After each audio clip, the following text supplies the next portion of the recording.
ইলাহা ইল্লাল্লাহ লা ইলাহা। হায়রে কত সুন্দর মদিনা, যাইতে এই মন দিওয়ানা।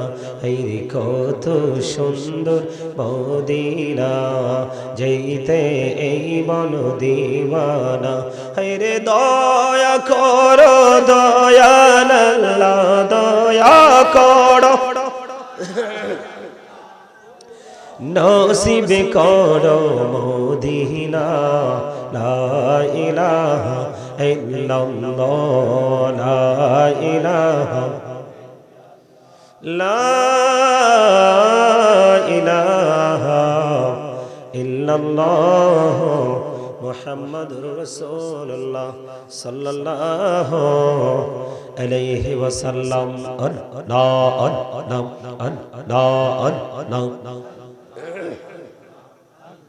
মহাব্বতে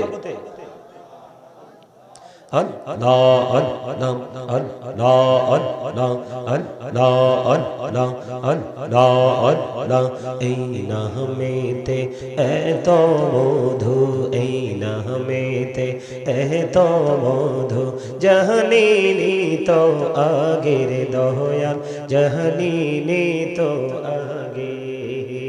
যতই জপি নামটি তোমার, যতই জপি নামটি তোমার, ততই মধুর লাগে রে দয়াল, ততই মধুর লাগে।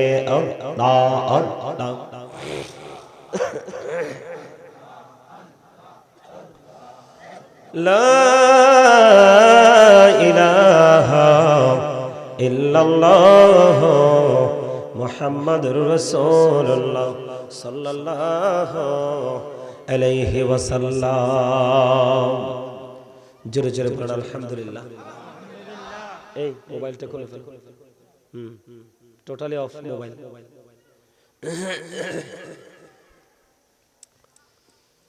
সম্মানিত উপস্থিতি,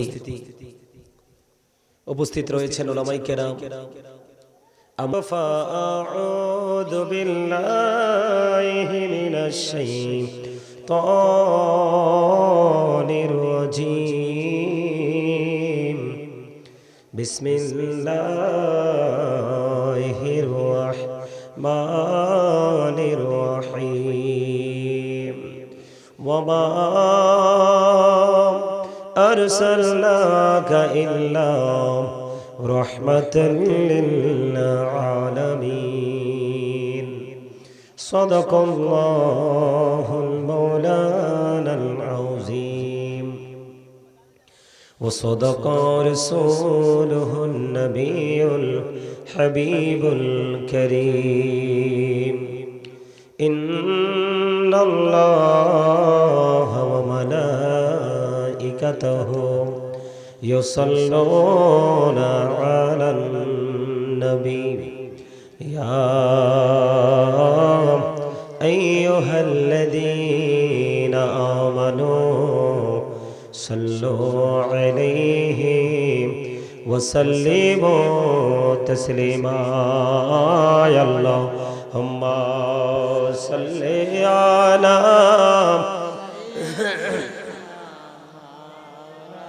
মহাব্বতে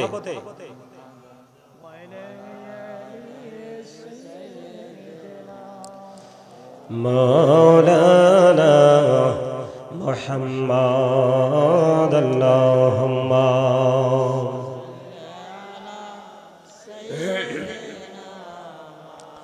মাওলানা মুহাম্মদ ওয়া আলা আলি সাইয়্যিদিনা মাওলানা মুহাম্মদ। উড়ে যারে রাতের হাওয়া, জোড়ে সোনার মদিনা। এই মজলিসের সালাম খানি পৌঁছে দিও নবীজির পাক রওজায়। আল্লাহুম্মা সাল্লি আলা মাওলানা মুহাম্মদ ওয়া আলা আলিহি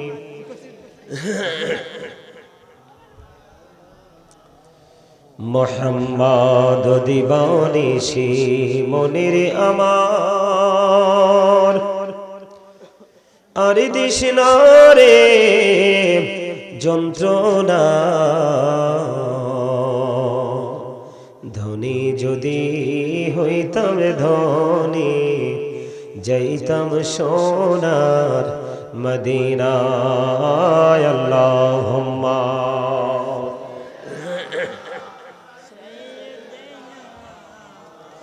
মাওলানা মুহাম্মদ ওয়া আলা আলিহি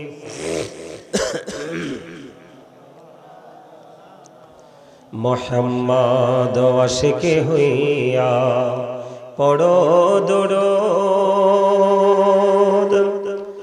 মশক তোমার মদিনা আশিকে হইয়া পড়লে দরুদ যাইবা সোনার মদিনায় আল্লাহুম্মা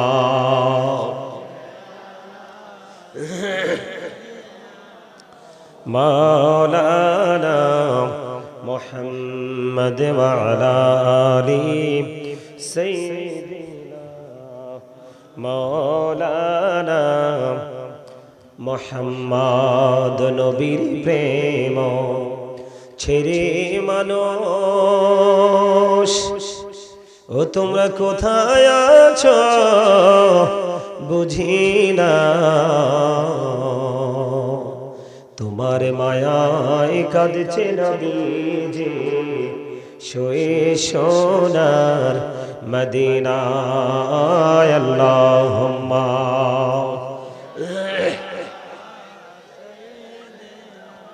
মাওলানা মুহাম্মদ ওয়া আলা আলিহি সাইয়্যিদিনা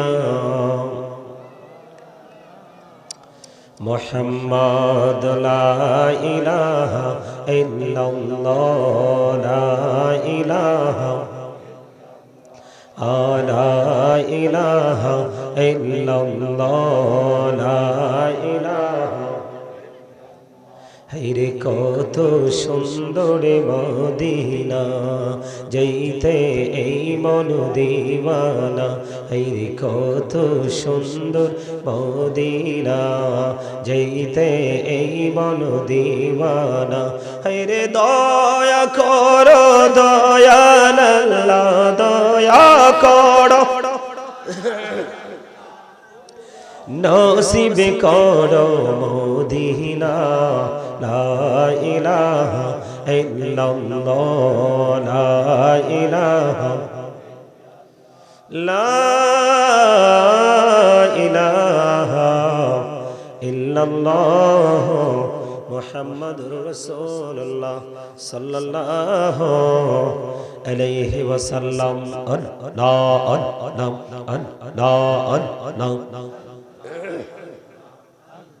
মহব্বতে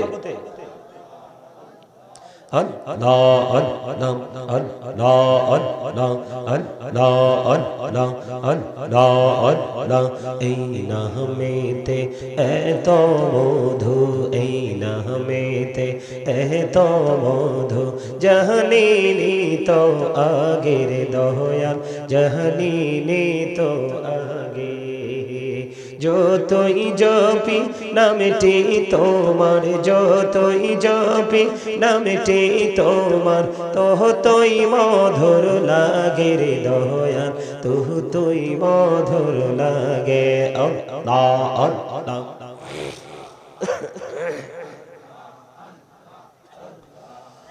লা ইলাহা ইল্লাল্লাহ মুহাম্মাদুর রাসূলুল্লাহ সাল্লাল্লাহু আলাইহি ওয়াসাল্লাম জোরে জোরে পড়ুন আলহামদুলিল্লাহ এই মোবাইলটা খুলে fail totally off mobile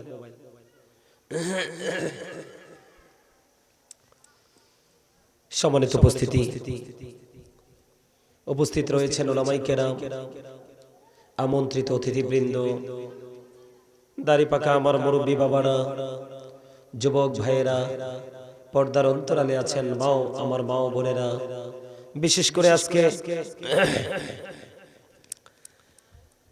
বাসপার Kashem Ali ব্যাপারে বাড়ি জামে মসজিদ সংলগ্ন মাঠে আজকে সকল কবরবাসী রুহের মাগফিরাত কামনায় ও বাসপার যুব সমাজের উদ্যোগে আজকে ইসালে সওয়াব মাহফিলের আয়োজন করা হয়েছে।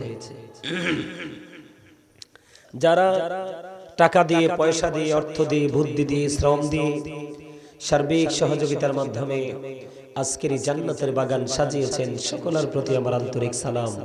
আসসালামু আলাইকুম ওয়া রাহমাতুল্লাহি ওয়া বারাকাতুহু।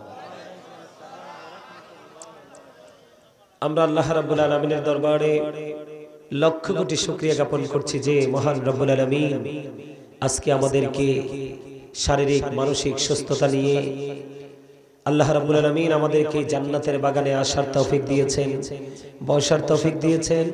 আল্লাহর হাবিবের শানে কয়েক মর্তবা দরুদ ও সালাম এবং আল্লাহর জিকির করার তৌফিক আল্লাহ আমাদেরকে দিয়েছেন। সেই শুকরিয়া তান সকলে একবার বলুন আলহামদুলিল্লাহ, আর জোরে বলুন আলহামদুলিল্লাহ। সম্মানিত উপস্থিতি, মনে রাখতে হবে all praise is to Allah, সমস্ত প্রশংসা আল্লাহর জন্য। Love for Allah and hate for Allah, ভালোবাসাও আল্লাহর জন্য, ঘৃণাও আল্লাহর জন্য। আজকে জান্নাতের বাগানে আমরা এসেছি আল্লাহকে খুশি করার জন্য, তাই তো? কথা বলেন। আমি সবার উদ্দেশ্যে আমার আলোচনায় ঢোকার আগে সবার উদ্দেশ্যে কিছু কথা বলতে চাই।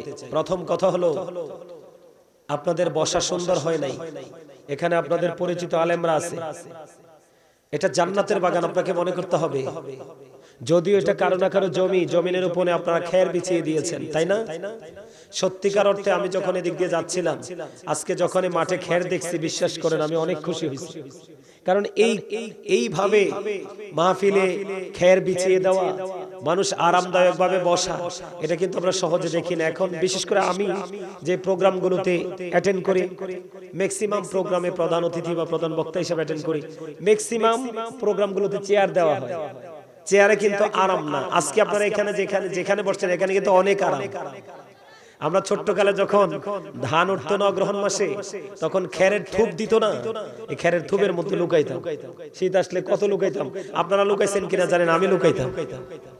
মানে দুষ্টামি করে অনেক, কিন্তু মজা লাগতো এগুলো। এখন কিন্তু এগুলো নাই আমাদের মাঝে। আছে? নাই। আছে কোনটা জানেন? আছে শুধু এটা। এটা কি? এটার নাম কি? আমি এটা মোবাইল বলি না তো, এটাকে আমি বলি বিষাক্ত সাপ।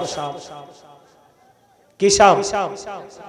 বিষাক্ত সাপ বলে। হুজুর কেন বলেন? এই বিষাক্ত সাপ বলার কারণ হলো, পৃথিবীতে যদি কোনো বিষাক্ত প্রাণী আপনাকে সবল দেয়, বিষ নামানোর মেডিসিন কিন্তু আছে বাংলাদেশে, আছে না নাই? কিন্তু এই সাপের বিষ নামানোর মেডিসিন এখনো পৃথিবীতে জন্ম। সুন্দর মানুষকে নষ্ট মানুষ হিসেবে রূপান্তরিত করার জন্য এটাই যথেষ্ট। কথা কি বুঝতে পারছেন? আমি আপনাদেরকে বলে দেই, এটা কিসের বাগান? আপনারা সবাই সামনে চলে আসতে হবে। এইভাবে বসতে পারবেন না, সবাই সামনে আসতে হবে। শেষ ভালো যান, শেষ ভালো যান। সবাই আসেন একেবারে কাছাকাছি, পিছনটা খালি থাকুক, একবারে কাছাকাছি হয়ে বসেন সবাই। কথা বলবেন না, দয়া করে কথা বলবেন না, আদব রেখে চলে আসুন সামনের দিকে। সবাই কারো আশেপাশে ফাঁকা জায়গা রাখা যাবে না। সবাই সামনের দিকে এসে বসেন, ফাঁকা জায়গা রাখা যাবে না, মাঝখানে গ্যাপ রাখা যাবে না। পিছনটা খালি পড়ে থাক, সমস্যা নাই, পিছনটা খালি থাক, সবাই সামনের দিকে চলে আসেন। কথা বলা যাবে না, একটা কথাও বলা যাবে না। সম্মানিত উপস্থিতি, আমি অত্যন্ত চমৎকার আলোচনা আপনাদের জন্য আজকে নিয়ে এসেছি। আপনাদের কাছে চমৎকার লাগবে কিনা আমি জানি না। কথা কি বুঝতে পারছেন? আপনারা কি আলোচনা শুনতে আসছেন? এটা কি কোনো শুটিং স্পট? এটা কি কোনো দর্শনীয় স্থান? না, এটা একটা ক্লাস। প্রফেশনালি এটা একটা আপনাদের জন্য ক্লাস, আমার জন্য এটা প্রফেশনাল টিচিং প্রফেশন। কথা বলে সম্মানিত উপস্থিতি, দুনিয়ার ক্লাস থেকে মানুষ শুধু দুনিয়াকে জানতে পারে। এই ধরনের ক্লাস থেকে মানুষ দুনিয়া এবং আখিরাত, প্রেজেন্ট এন্ড ফিউচার, এই দুটো টেন্স, দুটো কাল, এই দুটো সময়কে আলোকিত করার জন্য এই বাগানগুলোর গুরুত্ব অপরিসীম। আমাদের মসজিদের খতিব সাহেবরা সবাই সুন্দর আলোচনা করে, কোরআন হাদিস থেকে আলোচনা করে, কিন্তু প্রতিদিন দেখার কারণে, প্রতিদিন শোনার কারণে এই কথাগুলোর প্রতি কিন্তু মানুষের আগ্রহ একটু কম থাকে। যখন এই সমস্ত প্রোগ্রামগুলো সাজানো হয়, যেখান থেকে আলেম আসুক, মানুষের মধ্যে এক্সট্রা একটা ফিলিংস চলে আসে। কথা বলেন না? আপনার মধ্যে কি আলাদা একটা অনুভূতি আজকে আসছে না? কথা বলেন না? সবার মধ্যে আসছে। কেউ প্রকাশ করতে পারে, কেউ পারে না, তাই তো? আমি কি বলেছি? এটা কি? এটা একদিকে জান্নাতের বাগান, আর এখন আমরা এখানে এসেছি কিসের জন্য? ক্লাস করতে। কি করতে? আপনারা আমার বাবার বয়সী, দাদার বয়সী, চাচার বয়সী, এখানে অনেকে আছে আমার স্টুডেন্টদের বয়সী। কিন্তু যদিও আজকে সবাই অনারেবল পারসন, আমি আপনাদেরকে অনার করছি, কিন্তু আপনারা অনারেবল পারসন, কিন্তু এই জগৎ সম্পর্কে কিন্তু অত্যন্ত স্লো। আপনারা কিন্তু আধ্যাত্মিক জগৎ সম্পর্কে কিছুই জানেন, ইসলাম সম্পর্কে অত রকম ভালো বোঝেন না। আপনি দুনিয়ার দৃষ্টিকোণ থেকে অনেক বড় এক্সপেরিয়েন্সম্যান এন্ড পিপল, যেটাই আপনি বলেন, আপনি এক্সপেরিয়েন্স আছে কিন্তু দুনিয়া সম্পর্কে, কিন্তু এই দুনিয়া তো আপনার আসল নয়। আল্লাহ রাব্বুল আলামিন কোরআন শরীফে সূরা আলে ইমরান 185 নম্বর আয়াতের শেষ অংশে বলে দিয়েছেন, ওয়ামাল হায়াতুদ দুনিয়া ইল্লা মাতাউল গুরুর। এই দুনিয়ার জীবন, এই দুনিয়ার হায়াত একটা ধোঁকা ছাড়া আর কিছুই না। তো ক্লাস করছেন ওটা নিয়ে। আমি আপনাদেরকে, আমি বুঝতেছি আপনারা আমার কথা বুঝতেছেন না। আমি আপনাদেরকে বলে দিতে চাই, ক্লাসে আসতে হলে দুটো কন্ডিশন প্রত্যেকটা স্টুডেন্টের মধ্যে রাখতে হয়। কয়টা? কথা বলেন না? ক্লাসে আসতে হলে স্টুডেন্টদের মধ্যে কয়টা কন্ডিশন রাখতে হয়? দুটো কন্ডিশন। কোনটা? ফার্স্ট টাইম যদি আমি বলি স্টপ ইউর মাউথ এভরিবডি, সকলের জবানকে বন্ধ রাখতে হবে। আপনারা কি বুঝতে পারছেন? সকলের জবানকে কি করতে হবে? এটা হচ্ছে ফার্স্ট কন্ডিশন। সেকেন্ড কন্ডিশন হলো you listening my lecture very attentively. আমার কথা আপনাদেরকে মন দিয়ে শুনতে হবে। তৃতীয় শর্ত, থার্ড কন্ডিশন, আপনি যদি বলেন হুজুর I say don't acceptable, expand your language, আমি আপনাকে বলে দিব I say go to your seat, out of sight. আপনি সীমানা ত্যাগ করে আপনি আপনার বাসায় চলে যান, একটু ঘুমান, আপনার স্বাস্থ্যের উপকার হবে। কিন্তু এখানে আপনি দেহটাকে রাখলেন, মনটাকে বিভিন্ন পাখির মতো অন্যত্র ঘোরাচ্ছেন, আপনি এখানে বসে কোনো ফায়দা নিতে পারবেন না। কারণ আপনার এই বডিটা আসল নয়, এটা জাস্ট একটা ফর্মালিটি। এই বডিটা মাথা থেকে পা পর্যন্ত, এই যে বডিটা, এটাকে ইংলিশে কি বলা হয়? কেউ ম্যান বলে, কেউ আমরা পারসন বলে, বলে কি বলে না? খেয়াল করেন আল্লাহর কোরআনের ভাষায় আল্লাহ কখনো বলেছেন ইয়া আইয়ুহান নাস, আবার কখনো বলেছেন ইয়া আইয়ুহাল ইনসান। আমরা বাংলা ভাষায় বলি মানুষ। এটা হলো এই বডি, মাথা থেকে পা পর্যন্ত, এটার পরিচয়। এইটাকে যে মানুষটা পরিচালনা করছে, এই মানুষটা ভিতরে আছে। এটা কেমন করে আসছে সৃষ্টির কেউ জানে না, কতদিন থাকবে এটাও জানে না, কোন দিন কোন অবস্থায় আপনার এই নিথর দেহ ফেলে কোন দিন সে আবার অচিন দেশের উদ্দেশ্যে রওনা দিয়ে দিবে, এটাও সৃষ্টি জানে। এটা হলো আসল মানুষ। এই আমার জন্য আপনারা হুজুরের একটা জালিবেত আনতে পারবেন না? কেউ জালিবেত আসেনি? কেউ একটা আমার জন্য 2 হাত লম্বা একটা জালিবেত নিয়ে আসেন।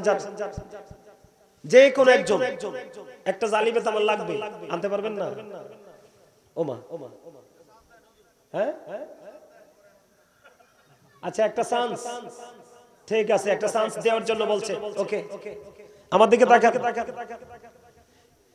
আপনি যদি এখানে হেসে হাসেন, কাঁদবেন কোথায় গিয়ে? পৃথিবী নষ্ট হয়ে গেছে, দুনিয়া অত্যন্ত বিপজ্জনক এক মুহূর্তের মধ্যে এসে দাঁড়িয়ে গেছে। আপনারা কি কয়দিন আগের ভূমিকম্প দেখেন নাই? চুম্মায় দেখেন নাই? আমরা এতটা নির্বোধ, আমরা এতটা স্টুপিড, আমরা কম্পনকে ভয় পেয়েছি। কাকে?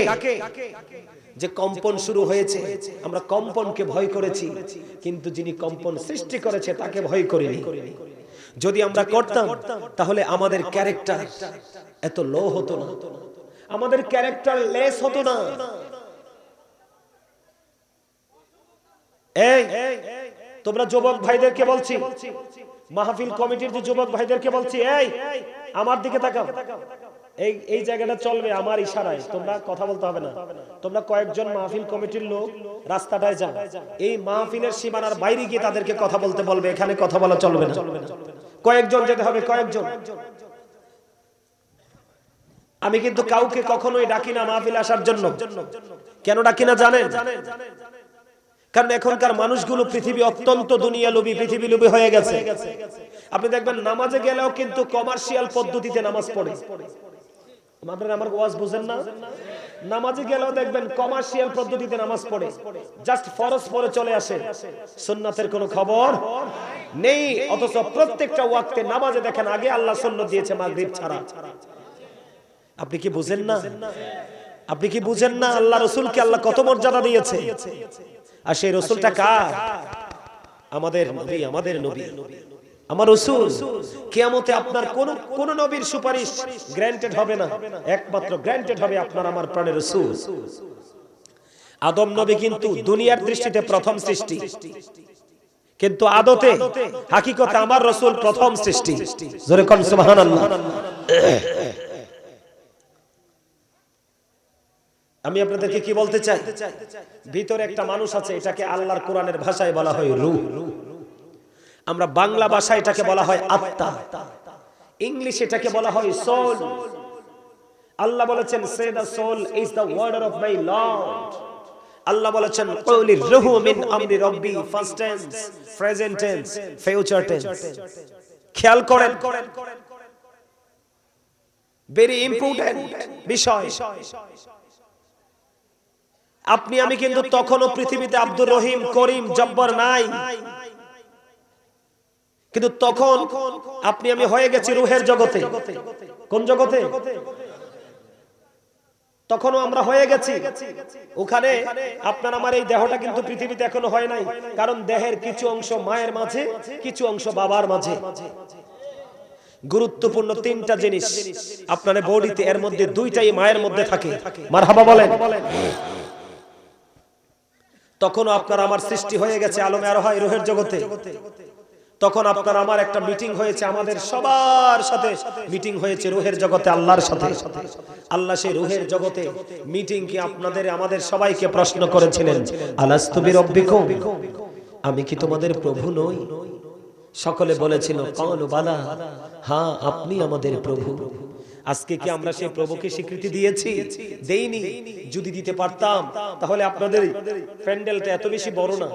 আপনাদের এলাকায় কি মানুষ নাই? অবশ্যই আছে। বাংলাদেশ স্মল কান্ট্রি, একটা ছোট্ট দেশ, কিন্তু এখানে যে অবস্থান করে অনেক মানুষ, ঠিক না? ভূখণ্ডের তুলনায় অনেক মানুষ, মেনি পিপল, আপনি কল্পনা করতে পারবেন না। কিন্তু পবিত্র কাজে দেখবেন মানুষ খুঁজে পাওয়া যায় না। আর এটাই বাস্তবতা, আর এটাই হবে চূড়ান্ত ফাইনাল ডিসিশন। বলে হুজুর কেমনে? এই নামাজে দেখবেন উপস্থিতি কম হবে, মাহফিলে প্রকৃত উপস্থিতি, সত্যিকারের মাহফিল প্রেমিক উপস্থিতির সংখ্যা কম হবে। এই জন্যই আল্লাহ রাব্বুল আলামিন 8টা জান্নাত বানিয়েছে। কয়টা? 8টা জান্নাত রাখছে একদল মানুষের জন্য। সুবহানাল্লাহ বলে না? 8টা জান্নাত রাখছে কয় দল? একটা দল, একটা টিমের জন্য। সেই টিমের নাম কি? আহলুস সুন্নাহ ওয়াল জামাত ইজ দা বেস্ট পার্টি। সুবহানাল্লাহ বলেন। আর 72টা দল যাবে জাহান্নামে, তাদের জন্য বানায় রাখছে 7টা দোজখ, একটা কম। কত সংকীর্ণ হবে তাদের অবস্থা খেয়াল করছেন? আর জান্নাত, জান্নাতের মধ্যে কম পক্ষে 100টা স্তর আছে। কয়টা? একটা স্তর থেকে আরেকটা স্তরের ডিসটেন্স আসমান এবং জমিনের মধ্যে যতটুকু ডিসটেন্স, ততটুকু পরিমাণ ডিসটেন্স আছে। সুবহানাল্লাহ বলেন না? এটা জান্নাতীদের জন্য বরাদ্দ করে রাখছে। আর জান্নাতে যারা যাবে 100 বছর, 90 বছর, 95 বছর, 120 বছরে মারা যাবে, কিন্তু তারা জান্নাতে যখন যাবে 30 থেকে 33 বছরের নওজোয়ান বানিয়ে জান্নাতে ঢোকানো হবে। জান্নাতে যে হুর, যুবকদের, জান্নাতি যুবকদেরকে যে হুরটা বরাদ্দ করে রাখছে, এই হুরটা কেমন হবে জানেন? কত সুন্দর হবে, কত রূপ হবে। আমার রাসূল বলেছেন, পায়ের নলা, নলা তো ছিলেন, নলার মধ্যে যে হাড় আছে, হাড়ের মধ্যে যে মজ্জা আছে, এই হাড়ের ভিতরের মজ্জাটা বাহির থেকে দেখা যাবে। এটা কার জন্য? জান্নাতে যে যুবক যাবে তার জন্য যে হুর বরাদ্দ। জোরে কোন সুবহানাল্লাহ। সেই হুর যদি অন্ধকার পৃথিবীর দিকে একটাবার নজর দিয়ে তাকায়, তাহলে এই হুর, এই চেহারা অন্ধ জগতের দিকে তাকানোর কারণে গোটা পৃথিবী তার চেহারার আলোতে আলোকিত হয়ে যাবে। সুবহানাল্লাহ বলেন। তার যে মাথায় যে ওড়নাটা আছে, রাসূল বললেন তার মাথার ওড়নাটা দুনিয়া এবং দুনিয়ার মধ্যে যা কিছু আছে সব কিছুর চাইতে উত্তম। শুধু জান্নাতে হুরের ওড়নাটা, তার থুতুটা এত মিষ্টি, কোন নোনা পানিতে, সমুদ্রে যদি একটা ফোঁটা থুতু জান্নাতে হুর থেকে পড়ে, তাহলে গোটা সমুদ্রের নোনা পানি মিঠা পানিতে রূপান্তরিত হয়ে যাবে। এখন এই জান্নাতটা পাবে কে? এই জান্নাত আল্লাহ আল্লাহ রাসূলের পাগলদের জন্য বরাদ্দ। আপনি আল্লাহ পাইতে হলে আগে রাসূলের জন্য পাগল হতে হবে। আমি বলিনি, আল্লাহ বলেছেন। একই সাথে আমি দুটো ওয়াজ করব। একদিকে রাসূলের মর্যাদা, রাসূলের ইজ্জত, রাসূলের শান, রাসূলের মান, রাসূলের আজমত, আরেক দিকে রাসূল প্রেমীদের পুরস্কার। দুটো ওয়াজ একসাথে হয়ে যাবে। আপনারা যদি বিবেকবান হন, সেন্স এবিলিটি সম্পন্ন পারসন হন, তাহলে এখান থেকে আপনি কোড করে আইডেন্টিফাই করে নেবেন। ঠিক আছে কিনা? আমি আলোচনা করব, আপনি এখান থেকে ফাইন্ড আউট করার দায়িত্ব আপনার। কারণ এই জান্নাতের বাগান সেন্সিবিলিটি সম্পন্ন পারসন যারা, তাদের জন্য, সেন্সলেস পারসনদের জন্য নয়। কারণ এই সমস্ত